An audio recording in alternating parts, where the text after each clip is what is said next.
the Melanin Initiative, we simplify medical information into language you can understand. We create a safe space for you to ask your questions and share a nursing perspective. Today, we've got a special guest, and let me tell you, this one's a powerhouse. We'll be speaking with Michelle. Oh, can you tell me it's Neke, Utah? Yeah, my name's Michelle, but I go by Neka. Neka. Yes. So she's going to be sharing her fascinating story from med school to becoming a nursing student at the prestigious Johns Hopkins School of Nursing. If you're new here, welcome to the Melanin Initiative. I'm Dr. Kimberly Madison, a doctorally prepared nurse practitioner and one of your co-hosts here at the Melanin Initiative, along with Alicia and Geraldine, who send their love in their absence. We're a health literacy podcast. When we say health literacy, we're talking about your ability to obtain information, to understand that information, and then to use it, to manage your health and advocate for others. We have two missions here. The first one is to promote health literacy, both amongst the public and our peers. The second is to elevate the expertise of nurses, to bring awareness to all the career opportunities within healthcare, and then to show our peers how they can leverage their expertise as both clinicians and entrepreneurs. If you haven't already, this is your chance to subscribe. Leave a comment or two, give us a thumbs up. It shows the algorithm that this information is important, so that when people like you look for information like this, we'll show up higher in the search results. This is a friendly reminder that this information is our opinion only. It is not a representation of any of our affiliations. If you think you might be having a medical emergency, you should seek medical attention and medical guidance from your healthcare provider. If you think you might be having a medical emergency, you can call 911. If you think you might be having a mental health emergency, you can call 988 or text 741-741. Now, let me give you a little taste of Neka's journey. She's a dynamic individual with a bachelor's in business, a master's in global health, and a master's in data science health informatics. She's currently pursuing her master's in nursing, and I gotta say, with all these degrees and achievements, she's got a unique holistic perspective on health that you're not gonna wanna miss. Her career trajectory is nothing short of inspiring, moving from global health and data science to hands-on patient care. She's worked with the Maryland Department of Health during the pandemic, tackled health disparities with data, and now she's deep in community-based nursing. From business to healthcare, Neka's story is one of resilience, passion, and relentless drive to make an impact on the health of our communities. But that's enough of me talking. Let's hear from her directly. Neka, welcome to the Melanin Initiative. Thanks, Kim. I appreciate this. Yeah, we're so honored to have you here. I was fortunate, I talk all about the importance of being on LinkedIn and networking. And through the algorithm, I was able to come across you and your journey. And we just had to have you on the show so we can hear and inspire that next generation. Oh, I'm so honored by this. Before we jump into our questions, we're going to play a little game with you, our icebreaker questions, so we can get to know you a little bit more. Sure. We have 5 questions in 5 minutes. Okay. Don't overthink it. I'll try not to. The first one's my favorite. What's the best thing that never happened to you? Oh, the best thing that's never happened to me. That's a tough one. It's tough because I am a firm believer that like what is meant to be is for you is going to happen to you. So I almost feel like if it never happened for me, it wasn't meant to be. So that would probably be my answer. Yeah, I think it's great because, so many of us are going for that shiny object, right? And then sometimes we don't reach this shiny object and we think that's going to be the end of our life. But like you're explaining, when we look back, we realize, you know what, that shiny object wasn't for me. Yeah. And my life didn't end. In fact, maybe it got better. Mm-hmm, exactly. What's one thing you're certain you'd never do, but now you can't imagine life without it? One thing I would never do, but I can't imagine life without it. Honestly, maybe my crafting. I never thought that I would get into crafting. I'm obsessed with crafting now. And now I cannot imagine my life without it. I'm like, how did I go all these years without crafting and letting out my creativity somehow? So that's the only thing I can think of. What do you do? I make pens. Oh, like writing pens? Yeah. Wait, I think I have one right here. And you sell them or it's just a hobby? It's a hobby. I do sell them sometimes, but yeah, these are some of my little pens that I make. But yeah. Very cool. Wasn't expecting that. If you're Yeah. listening, we're gonna have to run on over here to YouTube about the 5-minute mark so you can see her beautiful designs. Aw. Thanks. 6 months from now, what's one thing you don't want to regret you haven't done? Um, I don't want to regret um just like fully immersing myself in Baltimore. This is only like a season in my life, and I graduate in 6 months. And I say it all the time, like first and second semester and third semester, like I was always super busy with school and studying and whatnot, but I never like took the opportunity like to really get to know Baltimore and like explore Baltimore. And I don't want to miss out on that opportunity. So yeah, that's important. I can totally relate.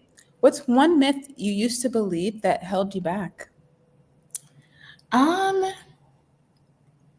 Probably that I didn't have the natural um, apts for doing something. Like I know, like growing up, like I always used to hear, oh, this person like has like a scientific mind or like a mathematical mind, and so they're able to do X, Y, Z.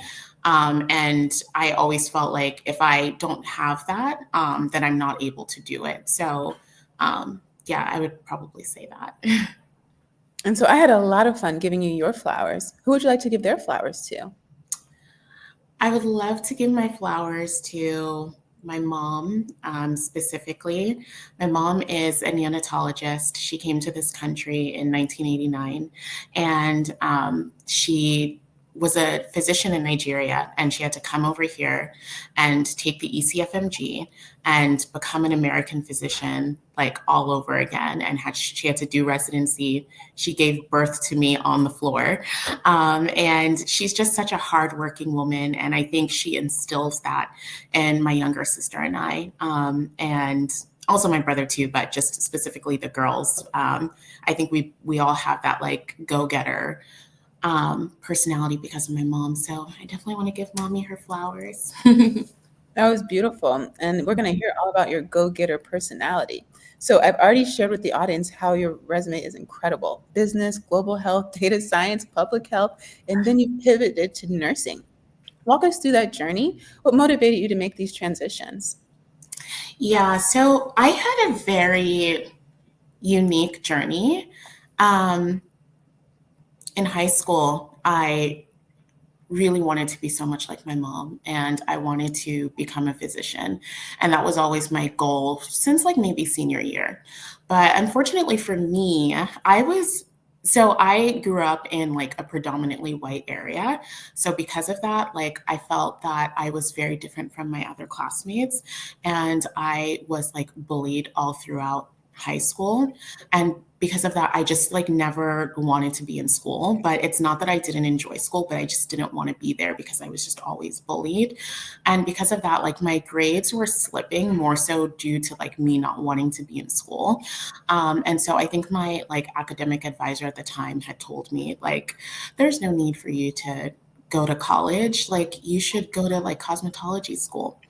And I was like, no, I definitely don't want to do that. Like, I definitely want to go to college. And she was like, well, if you're going to go to college, then you need to major in something that's not super rigorous. And so I decided to major in marketing, business specifically, but marketing as my concentration. And I wasn't happy with that role, but I didn't know I wasn't happy. What had happened was that I like did a co-op. So like my school had something called like a co-op, which was like almost like a extended internship. And so I like did my co-op over at Destination Maternity Corporation, and I was their PR intern student. And they were like, hey, Naka, I want you to really write an article on nursing bras because we sold like maternity clothing and stuff like that. And I was like, okay, great. And then I ended up writing an article on lactation.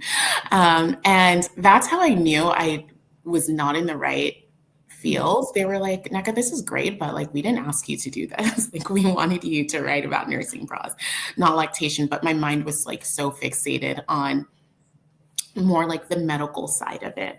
And that's when I was like, I gotta find a way to segue out of this. But at this point, it was way too late in my college career for me to just like switch majors. Like I was going to graduate soon. So what I did was that I decided to take my prerequisites after I graduated from school. And I was on that journey for like almost 2 years. And that's when I decided that I wanted to get a master's in global health. And that was more so to just kind of like boost up my medical school application. But at the same time, I was really interested in like the public health side of medicine. I really wanted to have like a comprehensive perspective on medicine. Like I didn't want to just, treat patients. I wanted to really understand like the nuances that surround healthcare. So that's why I decided to also get that degree. So I got my master's in global health from Georgetown University. I graduated in 2018. And then after that, I got my master's in data science with a concentration in health informatics. And that was really important for me to get because I really also wanted to understand how data drives healthcare decision making. So I got that from Cornell University. I remember graduating Cornell on a Friday and starting medical school on a Monday. But unfortunately, that year was really tough for me. I lost a really, really close family member. And eventually I started med school and then I decided ultimately to leave medical school. It was really hard on me. And then after that, I decided that I was going to start working. And then I started working for the Department of Health for Maryland. And I didn't really like it. I realized that I really wanted to work with patients. That was like something that I like could not lie to myself about. Like I really, really wanted to work with patients. And I decided that I was gonna try working with patients again, but from a different angle. Instead of, going back to medical school, I said, how about I look at this from a different lens? And I decided to go into nursing. And before you go take us down the nursing route, let's step back a little bit. yeah. You mentioned data science, which I don't think a lot of people are familiar with. Can you just explain that a little bit more?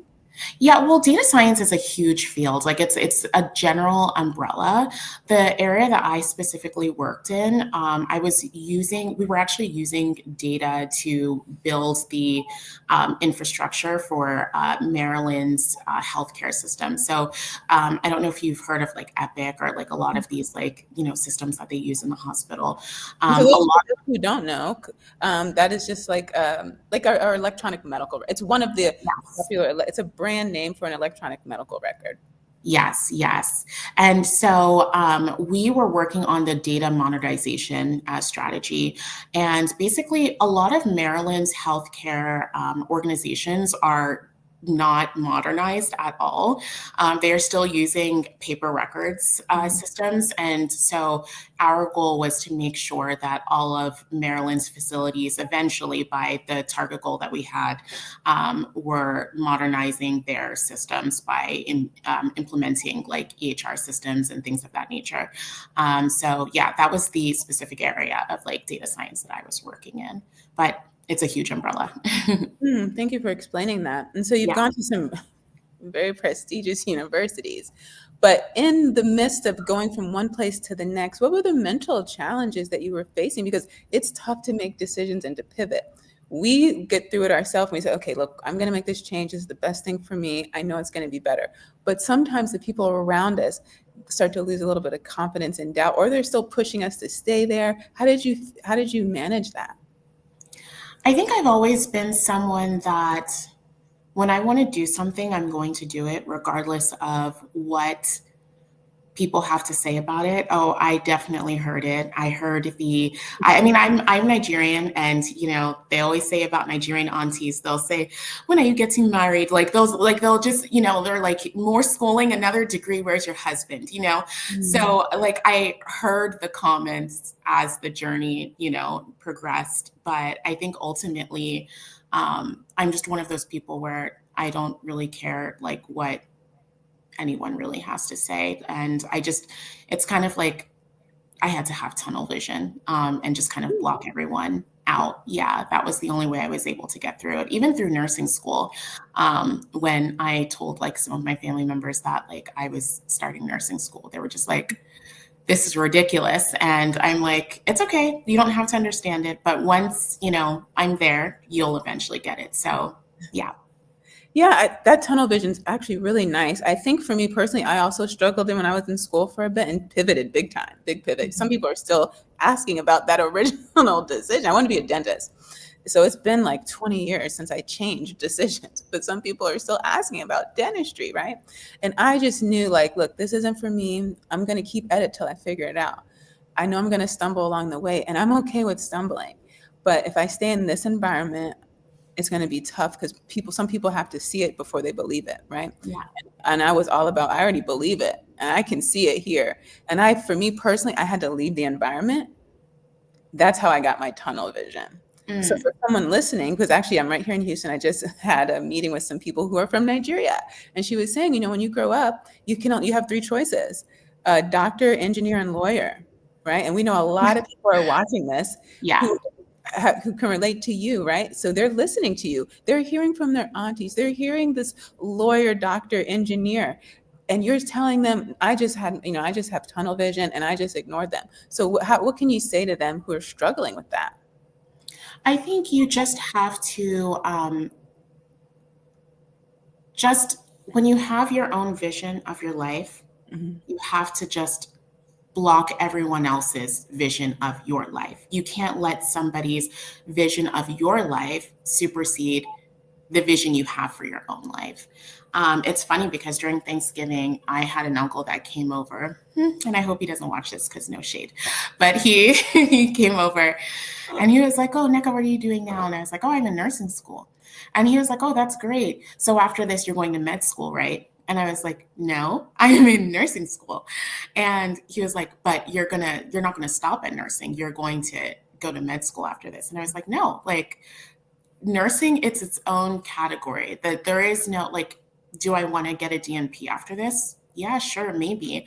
But the end goal for nursing is not medical school." And he didn't get it, and that was totally fine. But I was just like, not everyone's going to get it, but I know that he's going to be the same uncle in the future. If he needs a prescription, he's going to call me. So it's one of those things where eventually you just have to tune everybody out, whether they get it or not. It's none of your business. It's none of your business. So yeah.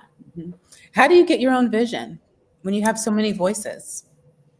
Um, I think it goes back to it wasn't always like that.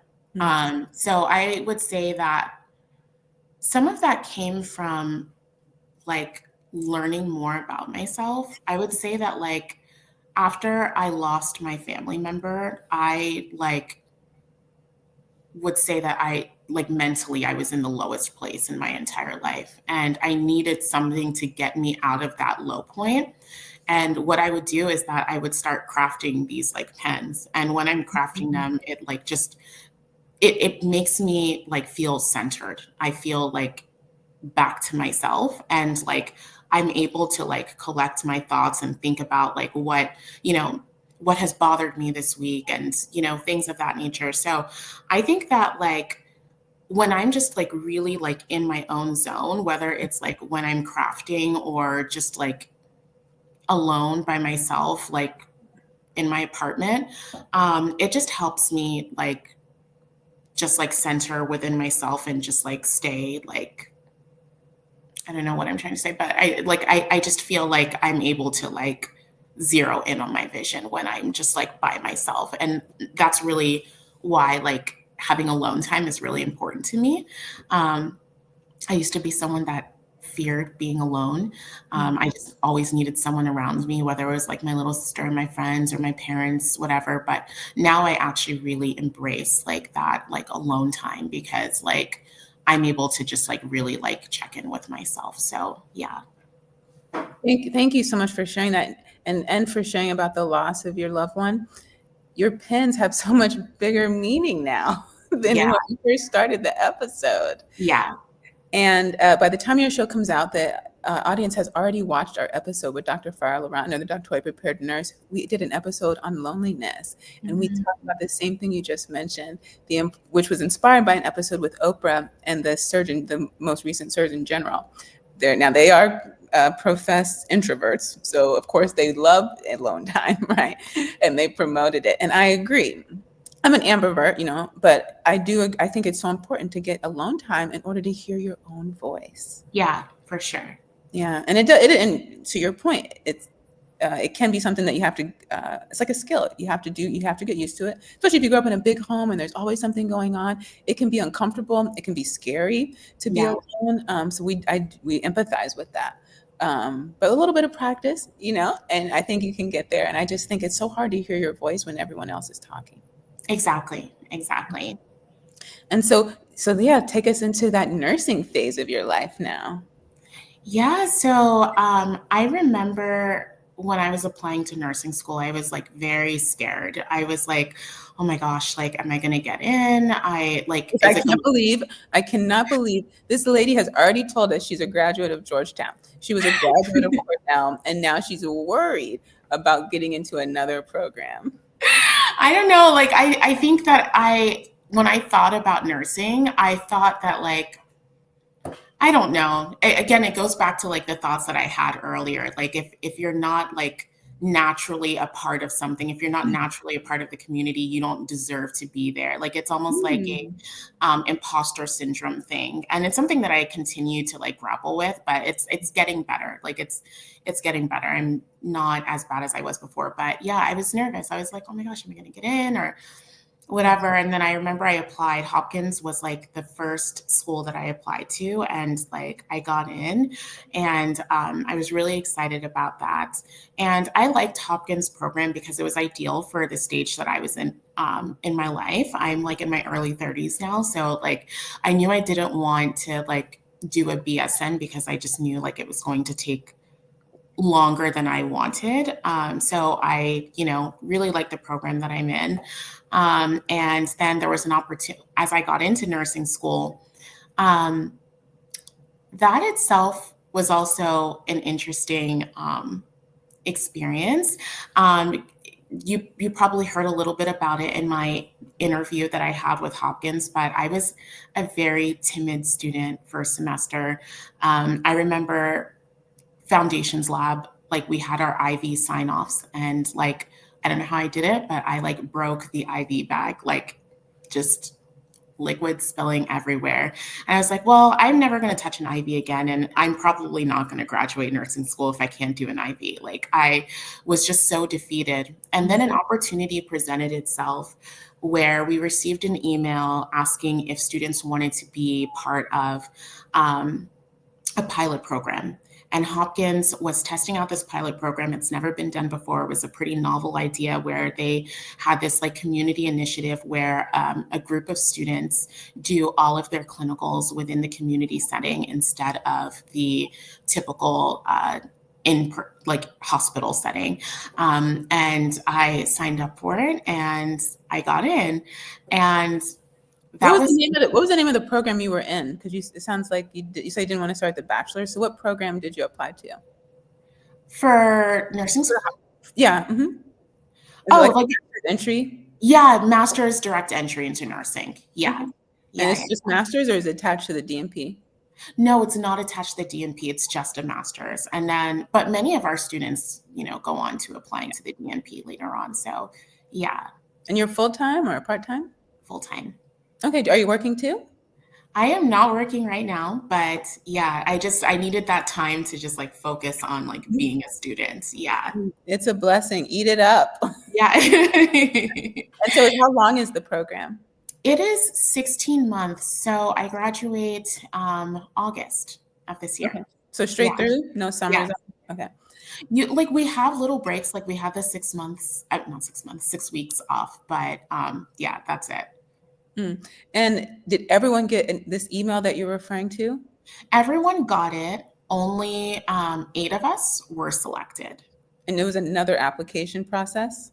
It was another, so it wasn't an application that was attached to the application of getting into the school. This was while we were already in the school. Like, I think this was towards the end of first semester. They had sent out an email saying if any student was, interested in applying to this special group, that, yeah, they should apply.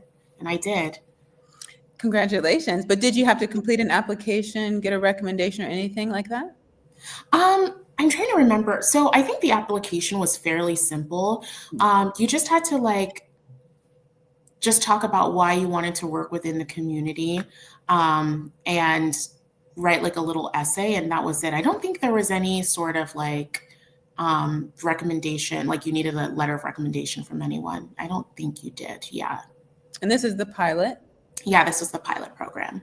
And what did you put in your letter onto why you wanted to participate? Yeah, so I talked about my experience. So I did have research experience right after I graduated from Georgetown. I actually did. I lived in Ghana for 6 months because Georgetown had sent me over there to do research. I researched about adolescent mental health, which I'll talk about that later. But yeah, I researched about adolescent mental health, and it was such a great experience because I was able to interview and talk to so many adolescents within this small rural area of Ghana. And it's funny because I remember when I first spoke to the superintendent of the schools in that local district, and I told him what I was doing. He said that, oh well, none of our students suffer with mental health conditions. We don't have that here. And then I was, at the end when I was showing him my preliminary results, he was just like, wow, I was really shocked. I didn't know that this was, something that our teens face. So that's what I talked about in my application, and I guess they liked it. So yeah. Do you think your background in global health had anything helped in any other way? In terms of the application? And your perspective? Um, yeah, for sure. I definitely think that, yeah, I would say that my background in global health helped me get selected into the group. Definitely. Yeah. Mm-hmm. Okay, so now you're in, it's the name of the program that you're in, this community-based one? It doesn't really have a name yet. Oh, because I thought when I saw you on LinkedIn, it had a name, out. Oh, I don't know if that's the actual official name or Okay. It's a placeholder. yeah, I actually don't know. We just call ourselves the community group. Yeah. Oh, that works. The Johns Hopkins Community Group. So before you tell us the details of that, I just want to share with the audience why this is so unique. Yeah. Is because typically, if you're going to do the bachelor's route, all your clinical hours take place in the hospital. And then wherever most people start, that's where they apply for their first job, and they tend to stay in that setting of healthcare. Whereas our LPN friends or our ADN friends or AD friends, they typically might do their clinical hours in a long-term care setting, nursing home, and their first job, typically they seek that same setting and tend to stay in that setting. And so now you're going to tell us about what the community setting looks like when you're a student getting your hours in. Yeah, so I have been in a couple of rotations now in the community setting. So I did my psych rotation in the community over at Haven, and that was an outpatient.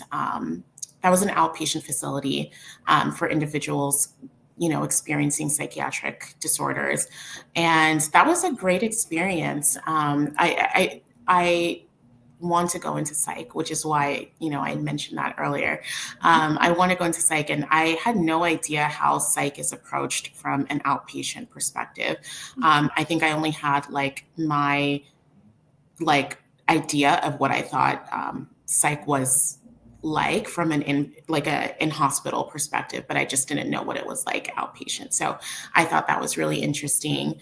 And then I was sent to an infusion center, which was really funny because I said I was never going to touch IVs again. And it's like someone maybe heard me say that and they said, well, bet I'm going to send you to an infusion center.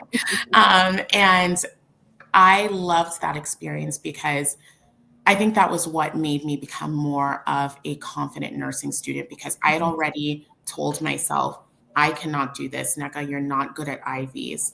And then that I was able to challenge myself. And like through that experience, I like call myself the IV queen now. But it was one of those experiences that made me more confident. And I don't know if I would have been a confident nursing student had I not gone through that experience. Just because like you are working with a nurse one-on-one as to like traditionally, like a lot of my peers are working within a group in the hospital with one clinical instructor. So you're not getting that one-to-one, like individualized attention. But in this case, I am getting like that one-to-one attention. And that's what made me like really learn these skills and become more confident. And then I went over to Broadmead, which was like a retirement facility. And I think by that point, like I just became super confident. I was doing blood draws and all this fun stuff. And they even like offered me a job after graduation. So I think that's like what made me like just really like solidify that I can do this. So yeah. And we know you can do it, and you're showing that. Given the amount of experience that you've obtained so far, why do you think community health is so important, particularly for communities of color? Yeah, I think that community health is important for, wait, let me think about this. Yeah, please. I think community health is really important for communities of color specifically because I think that like health as it pertains to us is very nuanced. And I think because of that, like how healthcare is approached when it comes to us is different than others. And so it's really important that like we sorry. Oh, you're It's fine. I love that. I actually really appreciate and respect that you're taking your time because yeah, what you're saying, because you have so much to share. You have a really wonderful perspective, and you're yeah, part of something that's different and unique, right? And so the fact that you're taking your time is a really great example of how important that is when we're really thinking about complex issues. yeah, yeah, for sure. I think what I'm trying to say, but it's just kind of hard for me to like put it into words, is just more so that like I think that like so yesterday I had my clinical rotation like on the L&D floor, and there was a patient, an African American woman, and she was really scared of anesthesia. Like she was very, very scared of getting an epidural, and she had a bit of a adverse reaction to it. And some of the nurses, like on the floor, were just a little bit impatient with her, and I didn't like that. And naturally, she had a lot of questions, and I could see that like the nurses and the providers, they were just kind of getting annoyed with her because like she had a lot of questions. And I think that like it's unfortunate because like there are reasons why like I think people like us are untrustworthy, because even if you look at the stats surrounding like maternal mortality like in this country, it's not in our favor. So like it's just the fact that like she wants to know what is being done to her body, and these people are like almost like dismissing her. I felt really bad, and I couldn't speak up in the moment because like I'm just a nursing school student. No, we can't. The interview has to stop. I never want those words to come out of your mouth again. You're never just a nursing student. You're never just a nurse. This is actually a conversation we have in nursing extensively because so many of us have said those words to a patient, to a colleague. That is never true. You are part of every entry point that patient has. Whatever setting patients enter this industry, a nurse is there. Out that whole continuum, a nurse is there. When they leave the industry to go resume their life of independence, a nurse is there. You meet people at vulnerable parts in their life. No one else spends the amount of time as a nursing body that we spend with humans. No one has that intel. And the problem is we don't recognize how valuable that information is because it's just our job. It's the bubble we live in. So everyone we're talking to understands it. But I want you to know from this point on, and whoever's listening, you are more than a nurse. You're an advocate. You're a voice for the voiceless. You are a liaison. You are the eyes and ears of that provider who's not on the unit. You are that trusting member that lets that family finally go home and take a shower, finally go home and sleep and take care of themselves. You are answers to the questions that the provider answered using medical jargon that the patient was too intimidated to ask. Can you explain that in a way that makes sense to me?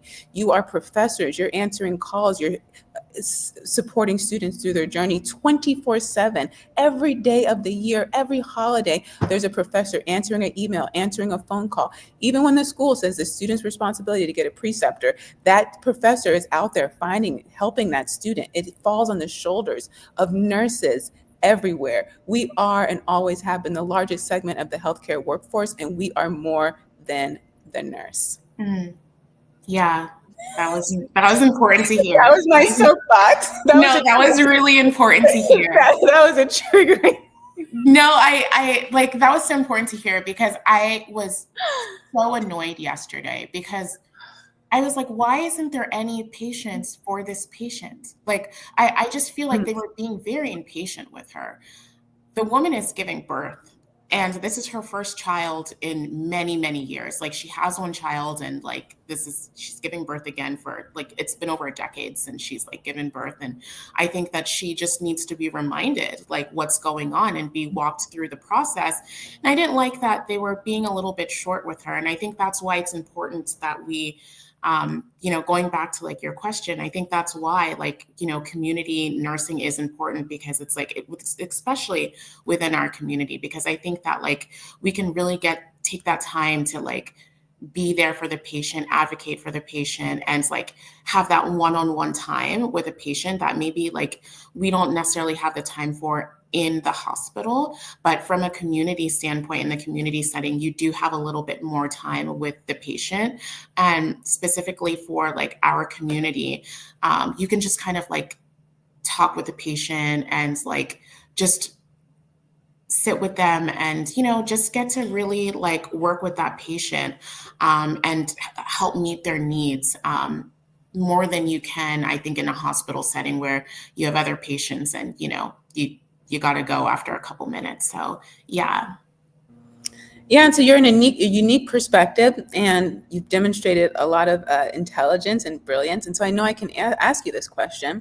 I want you to put on your advocacy hat, right? So you were in a position to be empathetic for that patient, right? And you understand what those nurses were doing with their time, how limited it is, right? So for both parties, starting with the patient, what's some advice you can tell patients listening and the lady you were working with on how they can advocate for themselves in that situation? Yeah, I would say that don't be afraid to ask questions. Even if the nurse, you can tell, because we can always tell when someone's energy is just like off. Even when you can tell the energy is off, this is your life. This is the life of like your child that's also on the line. Don't be afraid to ask questions. If they get short with you, ask them to explain. Say that, hey, like I hear what you're saying, but I don't get it. Can you please like just try and like break it down to me on whatever level that I'm at? So just don't be afraid to do that because it is their job. And if they don't do that, then that looks poorly on them. But it'll never look poorly on a patient that wants to be educated about like what's going on with their health. So yeah. Beautifully said. Now, for your peers in nursing, you understand that they arrived on that unit, they were short staffed. they're filling up the beds more than that anyone can actually attend to them. How can that nurse advocate for themselves? Because they want to spend 20 more minutes with the lady giving birth. They want to be able to do that, but they're faced with these challenges. How can that nurse advocate for themselves in that position? Because that is what we live. That's our life. Yeah. I mean, it's tough because I think like logistically, it is hard. Like you have other patients, you're swamped. Like there's a lot on your plate. You have to chart. There's just so much that's on like a nurse's plate. Like I always say, like I feel like the nurse has to do like everything. So that is tough. That's really tough. I'm trying to think of what advice I would have. Um, I guess maybe like even if you can't give yourself more time because sometimes time is really just limited and there's just nothing you can do about it. But when you're when you do have that time, whether it's 5 minutes or 10 minutes with the patient, make sure you're using that time like wisely and like not wisely, but you're really taking advantage of that time. So just like really being in it, because sometimes it's hard to be in it, like when you're talking to a patient, because your mind is like on so many things, like you're trying to scan the medication, you're trying to do this, you're trying to do that. But like just take a step back and just like really be in the moment with the patient. And even if you have that 5 minute, like only 5 minutes, that 5 minutes will feel like an hour to the patient. So yeah. Beautiful job. You will hear your own advice back to you in the months and years to come. I know it. Thank you. So you're counting to graduation now. What's the rest of your spring look like? Yeah, so right now we are on our OB rotation, and then we have PEDS the second half of the semester. And then the next semester, our final semester, we have our practicums, and then we graduate. So since you're outpatient, and that's a little bit unfamiliar to some of us listening, where are you going to be doing your rotations? Yeah, so for these last two, well, actually for OB, like it's just in hospital, like you can't really do like outpatient. But No birthing center or rotating with like a midwife who does house calls? no, that would have been You interesting. get a chance to Yeah, give some feedback. Say, hey, consider letting them get some of the hours. Doesn't have to be all of them, right? Maybe yeah. with like a doula or midwife who does house calls, a birthing center. That would have been really interesting. I'm actually going to give that feedback to like my clinical instructor because that's yeah, something that we could have done. Yeah, for sure.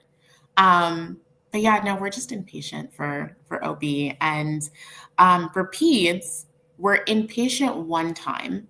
I think they just wanted us to have that inpatient experience for peds. So we're inpatient one time. Then the rest of our rotation in peds, like we are outpatient.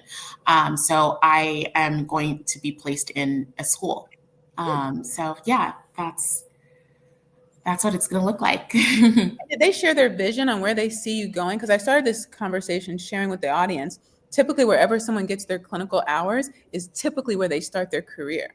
So, since they have you in these community settings, do they envision that? Because you'll be a nurse practitioner at the end of this. No, I will just be an RN, and then I would go to the DNP program, and then that's when I become a nurse practitioner. Okay. Yeah. So, where do they envision all of you starting? Well, it's really up to us.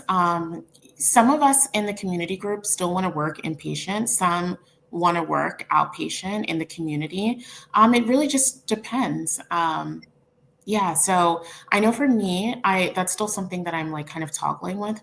Like I'm not sure in terms of like becoming a nurse practitioner and going into the DMP program, if like it's better for me to work in the community or if I should just do like one, because I always hear that like, you're pigeonholing yourself if you like start outpatient.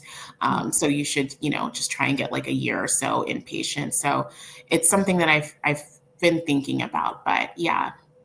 And do you get to have a selection over where you're going to do your practicum? No, so that's solely inpatient. Yeah. Oh, okay. So you Yeah. still sit there. Okay.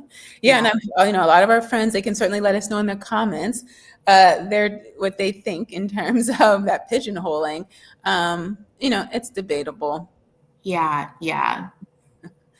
And so you've already expressed that you want to continue on and get your doctoral education. And at Hopkins, and specifically, I think you only have the choice of doing the combined master's and doctorate, right? No, so it isn't a combined master's and doctorate. It's actually, so what I'm in right now is actually a master's. That's their only master's program. Hmm. Their master's program is a direct entry program at which you get your RN at the end of it. But then you can go into, the DNP program and, yeah, become a nurse practitioner. Okay, so now you're going to answer my questions because, okay, so if you want to be a nurse practitioner and go to Johns Hopkins, so the next time you would apply would be to the DNP program?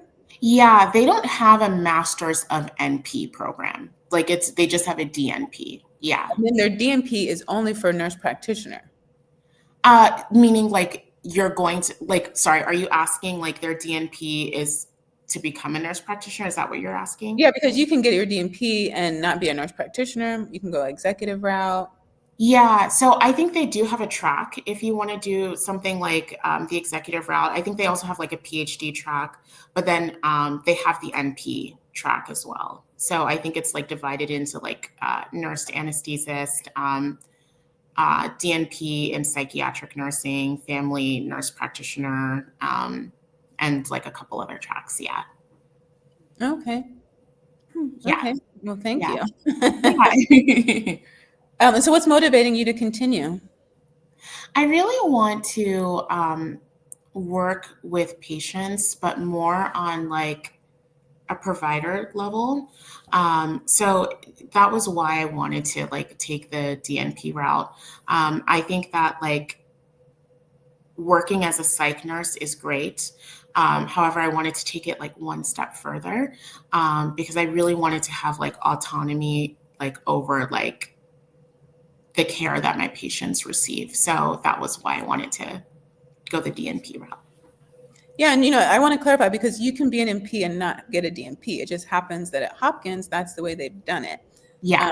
And then we've explained in many other episodes that not all DNPs are MPs. Mm-hmm. Actually, one of the episodes with Farah, she's a doctorally prepared nurse.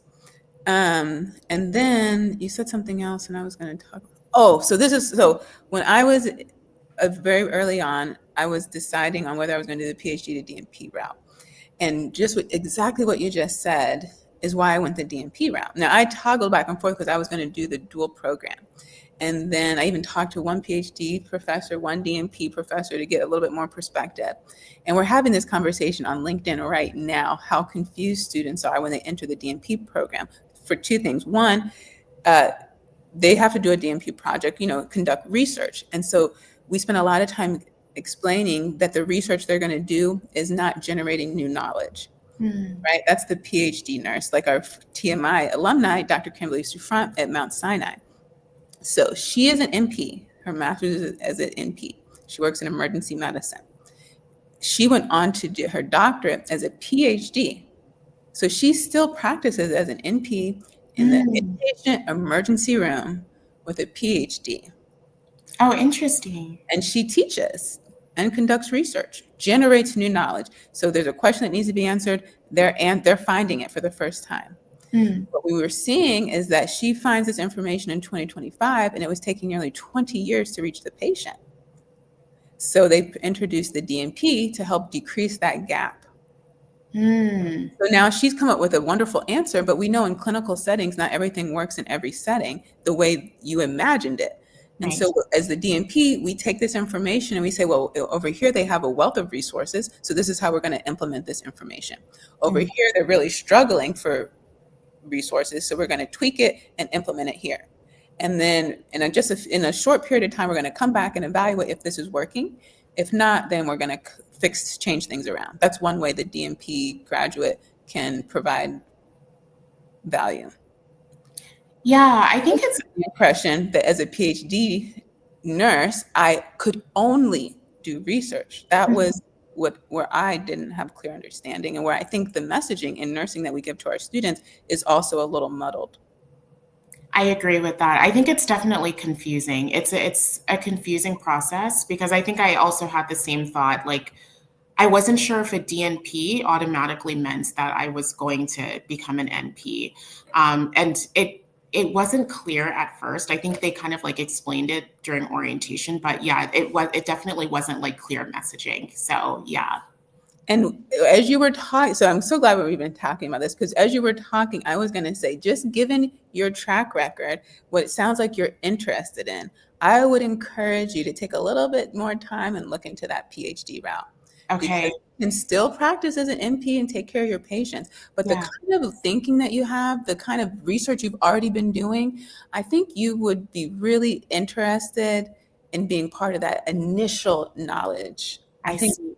just it's just my own opinion, just based on Yeah. what I know about you and how you think, how you like to approach problems, the wealth of information you're bringing, the data science, the global health, like, man, and you can still do research as a DNP. Let's be clear, right? And kind of what I do on my day to day, like I have a lot of free time to read research and break it down simple, because our clinicians, you just explained how busy they are. Yeah. Don't have time. So I have free time. I go read this information, I break it down, and I can give it to them in a bite-sized way that they can implement and take off. Yeah. That's literally what the DMP is doing. So I'm able to support my peers that way. And I like that, right? Yeah. I also love, and I'm a fangirl for Dr. Souffrant, because she gets to do this PhD thing. And I think only this week I started to realize like how much more I actually value the DMP, and how it is kind of what I'm doing right now. Just break this show. Yeah. An example of taking that information into ways that make sense for the public and the people who are going to execute. But Yeah. there's value in both routes, and I just think it hasn't always been clear that you can still do both things in both with both degrees. You can still do research, you can still teach, you can still take care of patients. I really appreciate that feedback. I love hearing like it's one thing to have your own vision, and you don't have to always like listen to other people's visions of yourself, but like sometimes it's actually Hmm. really great to hear how other people can, envision like your, future, and you can see how you can like merge the two together. So I really appreciate that. That's something I'll I think you would love to have your own lab. Like, that's Mm, the yeah, thing that I'm going to challenge my peers is like, okay, so because some DMP people have gone back to get their PhD because they want to be at that initial stage. But my yeah, challenge is, how are you still, and so if they have both degrees, they'll have all the skills. But let's say they regret in which they had done the PhD. But then still, how are you addressing that gap? That right, gap still exists. right. That's my Yeah, question.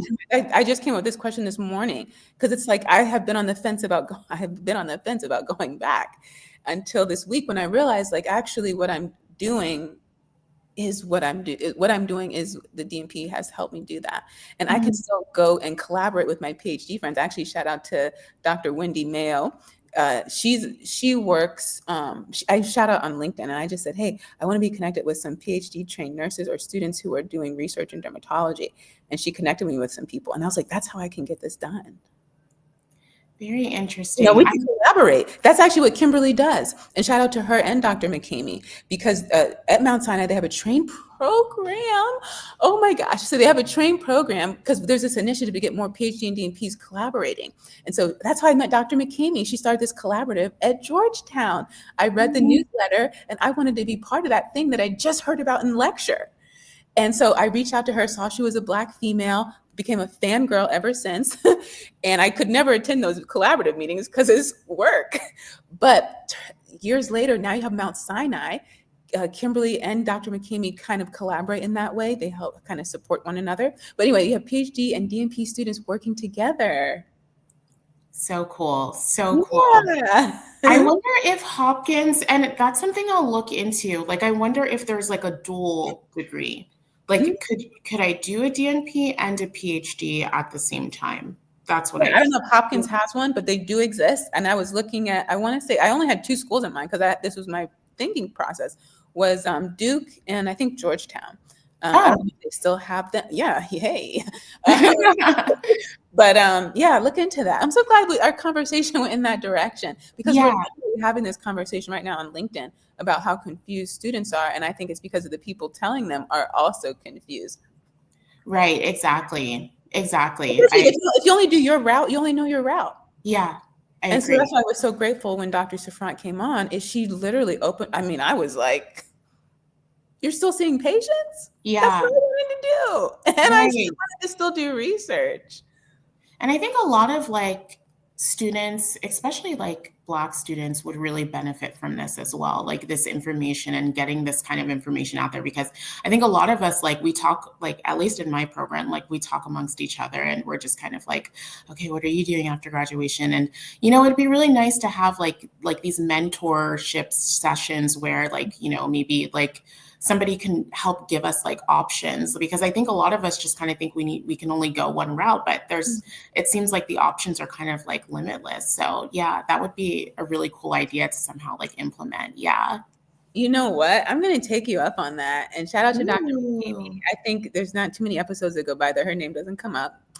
President, founder, CEO, and the queen of DMPs of color from Alexandria, where I just moved. And we have DMPs of color. Anyway, so what we do, we do have webinars throughout the year. We actually have a student committee. Shout out to Dr. Hmm. Michael Williams. He's over that committee. The fact that Kimberly and Danielle are buddies, I'm pretty sure they would agree to having a session, maybe twice a year, where we do just that.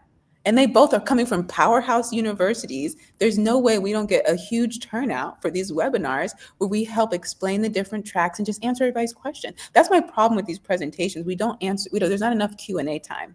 Yeah. And that's the focus should be on just give us a little bit and then just answer everybody's question. Yeah, exactly. I think like it would even be cool to do this like in person and just like gather all of like the schools, like the nursing schools in like the surrounding area. Like I think there would be like a really good like turnout. I really do. Okay, it's on. Will you be, can you be the liaison for me there? Absolutely. Oh, this is Yay. when you have a vision, this is how you want it to go. Yeah. This is actually what this platform is all about. Yeah. So as we close out, you mentioned what I was going to say. Not really what's after graduation, because those of us who are ambitious, we have it, and I'm talking to myself, a tendency to we go past the finish line and we just run to the next starting line. Yeah.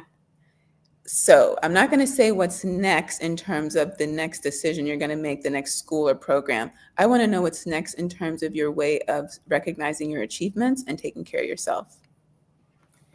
I think that in terms of like taking care of myself, I think 2025, I had like made a goal that I was going to just focus on like what I want for myself, regardless of like what people think about it. And an example of that is that I actually just finished freezing my eggs last week. And not everyone in my family, especially coming from an Asian family, not everyone understood what that was.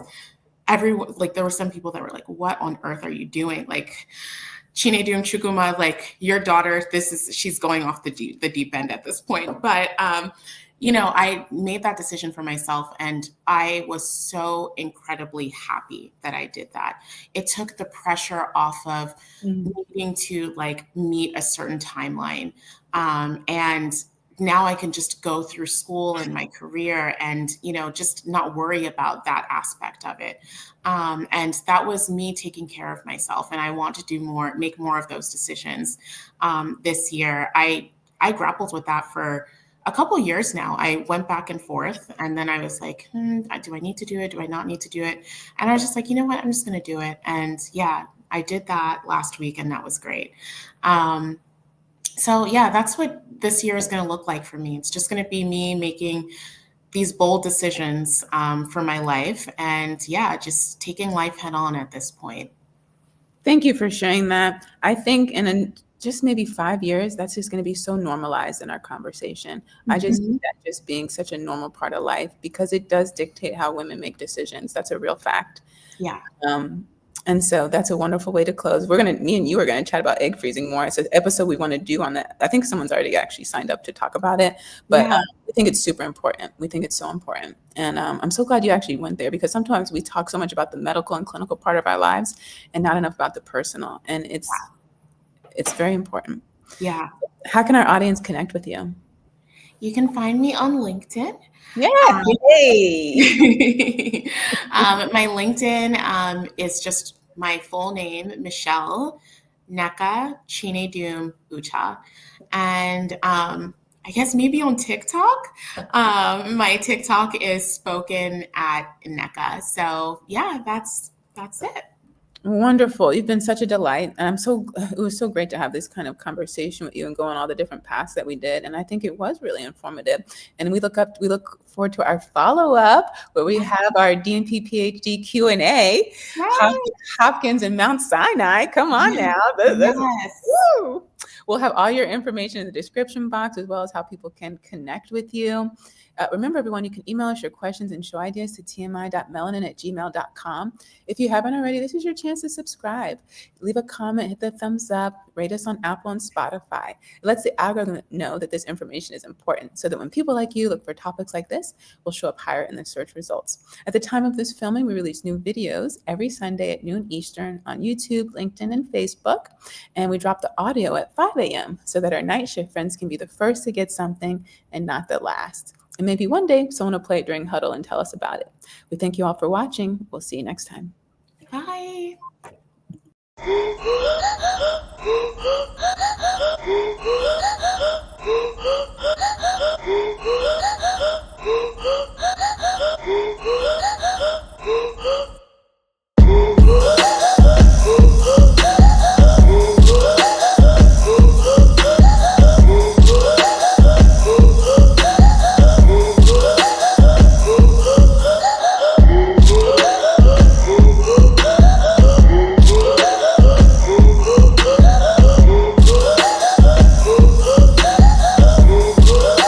Hi, I'm Alicia from the Melanin Initiative podcast. Our mission is twofold. One, to simplify complex health information so you feel empowered to ask questions, educated on how to manage your health, and confident to navigate the healthcare system.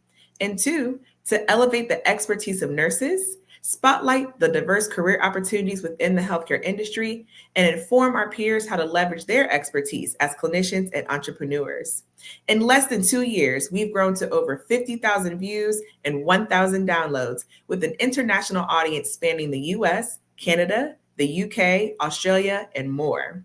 Our engaged listeners are professionals, entrepreneurs aged 25 to 44 who value authentic, impactful content. Want to connect with this dynamic audience? Advertise with us. Send in your 1-minute video ad and let's amplify your brand. Email tmi.melanin@gmail.com for rates and details. Let's work together.